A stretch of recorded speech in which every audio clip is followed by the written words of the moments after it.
Hidup ini adalah kesempatan. Hidup ini untuk melayani Tuhan. Jangan sia-siakan waktu. Shalom pemirsa, sebelum mendengarkan firman Tuhan hari ini, kita sama-sama berdoa. Bapa yang baik yang bertahta dalam kerajaan surga, kami mengucap syukur Tuhan buat berkat yang boleh kami rasakan hingga saat ini. Tuhan, pada kesempatan ini kami akan mendengarkan audio kitab Kejadian. Kiranya firman-Mu ini boleh menjadi berkat bagi kami dan nama Tuhan yang dimuliakan. Kiranya Tuhan memberkati kami dalam kehidupan kami. Mohon ampun dosa pelanggaran kami, karena kami berdoa dalam nama Yesus yang menebus kami dalam dosa. Amin. Lalu Yusuf merebahkan dirinya mendekat muka ayahnya, serta menangisi dan mencium dia.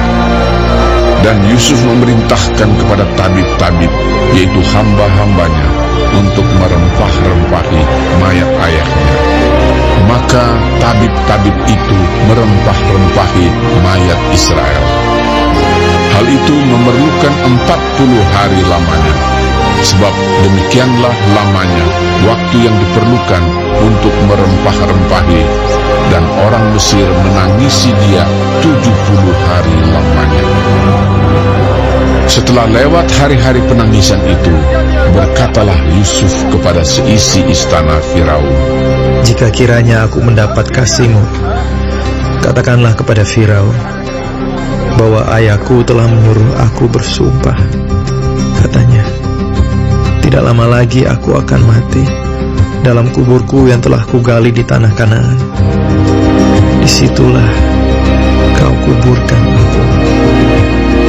Oleh sebab itu, izinkanlah aku pergi ke sana, supaya aku menguburkan ayahku. Kemudian aku akan kembali." Lalu berkatalah Firaun, "Pergilah ke sana dan kuburkanlah ayahmu itu, seperti yang telah disuruhnya engkau bersumpah."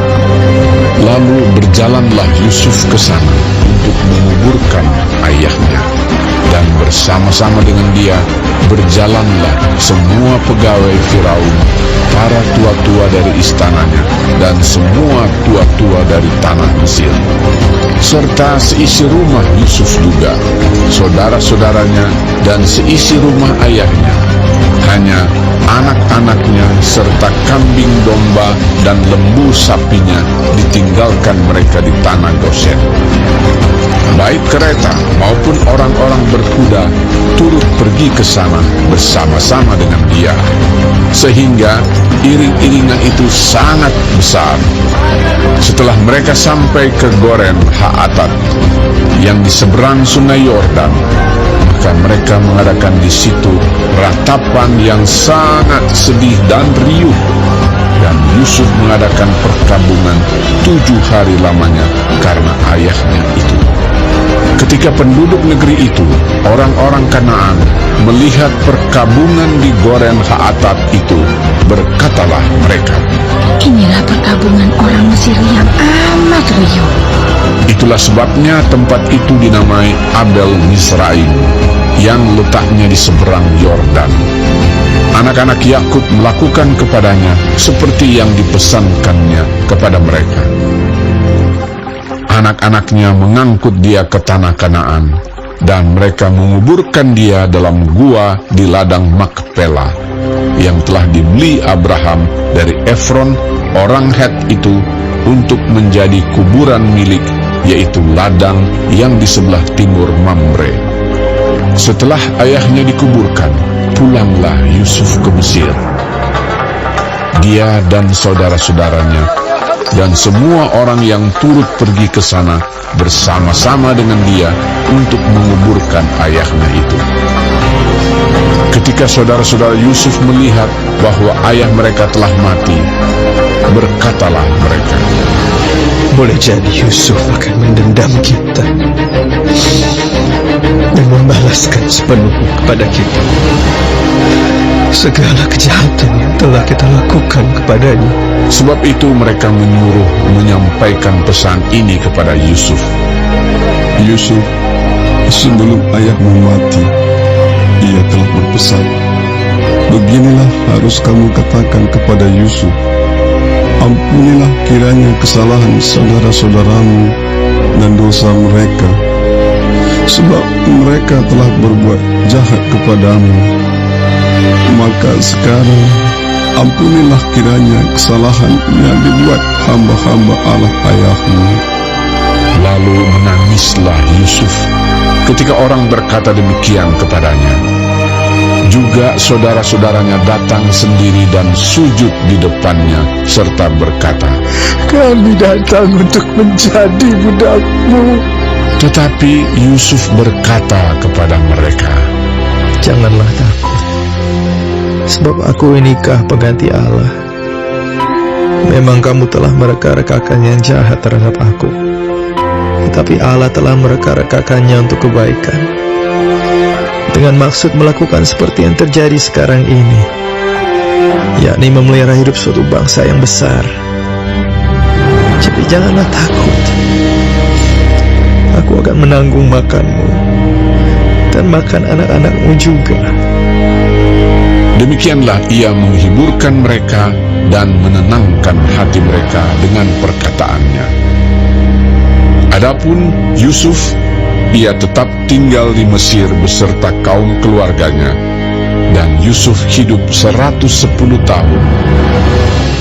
Jadi Yusuf sempat melihat anak cucu Efraim sampai keturunan yang ketiga, juga anak-anak Makhir, anak Manasye, lahir di pangkuan Yusuf. Berkatalah Yusuf kepada saudara-saudaranya, Tidak lama lagi aku akan mati. Tentu Allah akan memperhatikan kamu dan membawa kamu keluar dari negeri ini ke negeri yang telah dijanjikannya dengan sumpah kepada Abraham, Ishak, dan Yakub. Lalu Yusuf menyuruh anak-anak Israel bersumpah, katanya, Tentu Allah akan memperhatikan kamu. Pada waktu itu, kamu harus membawa tulang-tulangku dari sini. Kemudian matilah Yusuf, berumur 110 tahun. Mayatnya dirempah-rempahi dan ditaruh dalam peti mati di Mesir. Baik, sebelum mengakhiri firman Tuhan hari ini, kita sama-sama berdoa. Bapa kami yang di surga, dikuduskanlah nama-Mu. Datanglah kerajaan-Mu. Jadilah kehendak-Mu di bumi seperti di sorga. Berikanlah kami pada hari ini makanan kami yang secukupnya, dan ampunilah kami akan kesalahan kami, seperti kami juga mengampuni orang yang bersalah kepada kami. Dan janganlah membawa kami ke dalam pencobaan, tetapi lepaskanlah kami daripada yang jahat, karena Engkaulah yang empunya kerajaan dan kuasa dan kemuliaan sampai selama-lamanya. Amin. Terima kasih pemirsa telah mendengarkan firman Tuhan hari ini. Sampai ketemu besok hari. Terima kasih. Tuhan